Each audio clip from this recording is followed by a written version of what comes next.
People देव की यह कथा। एक बूढ़ा ब्राह्मण था। वह हर रोज पीपल को जल से सींचता था।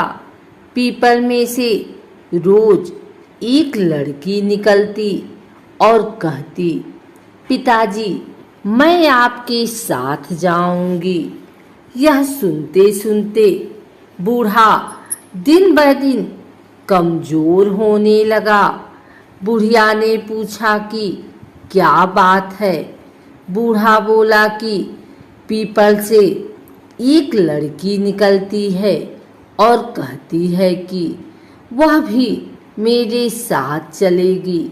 बुढ़िया बोली, कल ले आना उस लड़की को, जहाँ 6 लड़कियां पहले से ही हमारे घर में हैं, वहाँ 7वीं लड़की और सही।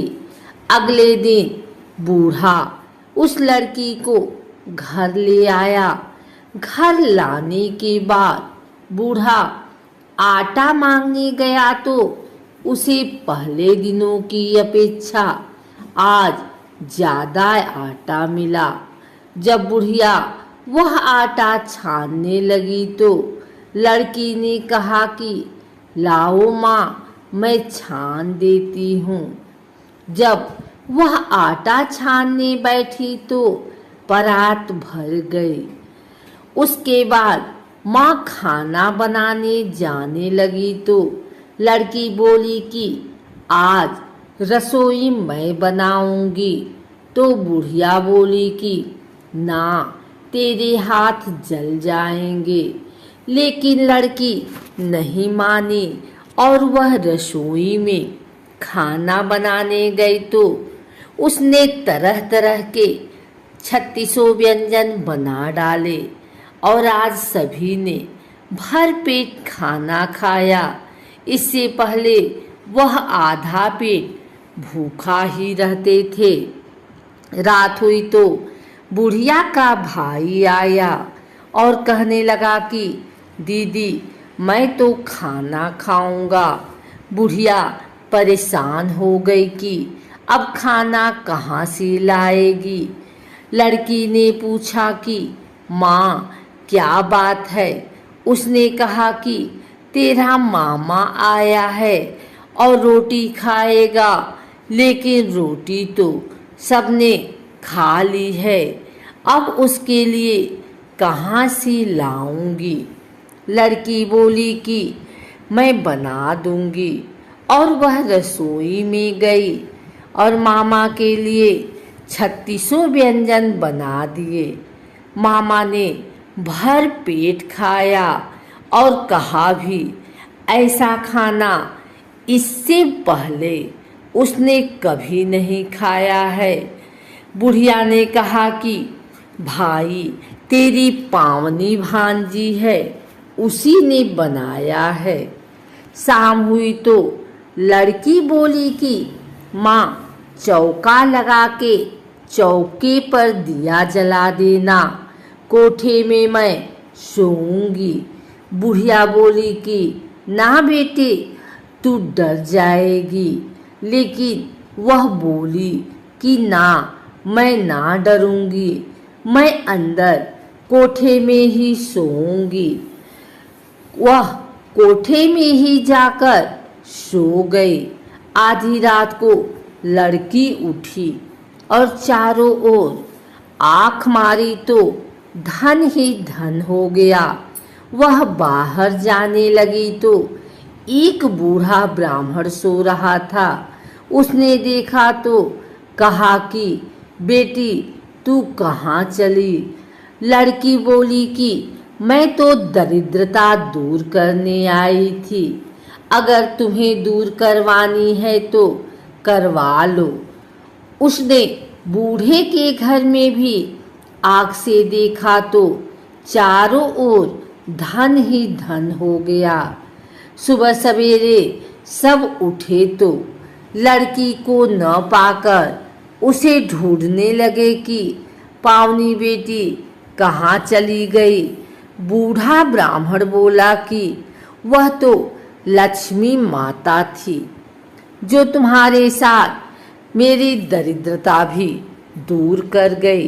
हे लक्ष्मी माता, जैसे आपने उनकी दरिद्रता दूर की, वैसे ही सबकी करना। पीपल देवताओं का साकार रूप है। पीपल को जल चढ़ाने से देवता सकारात्मक ऊर्जा बढ़ाते हैं। पीपल में प्राण वायु बढ़ती है एवं प्रदूषण समाप्त होता है, जो एक दैविक कर्म है। पीपल पेड़ों में सबसे श्रेष्ठ माना जाता है। यहाँ तक कि भगवान श्री कृष्ण ने गीता में सभी वृक्षों में अपने आप को पीपल का वृक्ष बताया है। साक्षात भगवान विष्णु अथवा भगवान कृष्ण का ही स्वरूप है। अगर आप भी पीपल के पेड़ में दिया जलाते हैं अथवा पीपल की पूजा करते हैं तो भगवान नारायण की कृपा से आप पर अवश्य बनी रहेगी पीपल की कृपा। लेकिन आपको इतना जरूर पता होना चाहिए कि पीपल के पेड़ की कितनी परिक्रमा करनी चाहिए।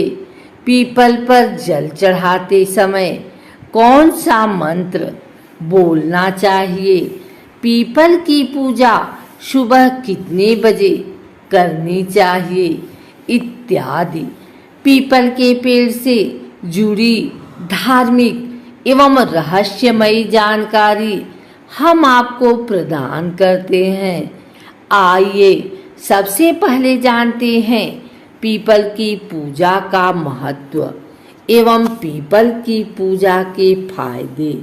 उसके बाद हम जानेंगे कि पीपल के पेड़ की कितनी परिक्रमा करनी चाहिए।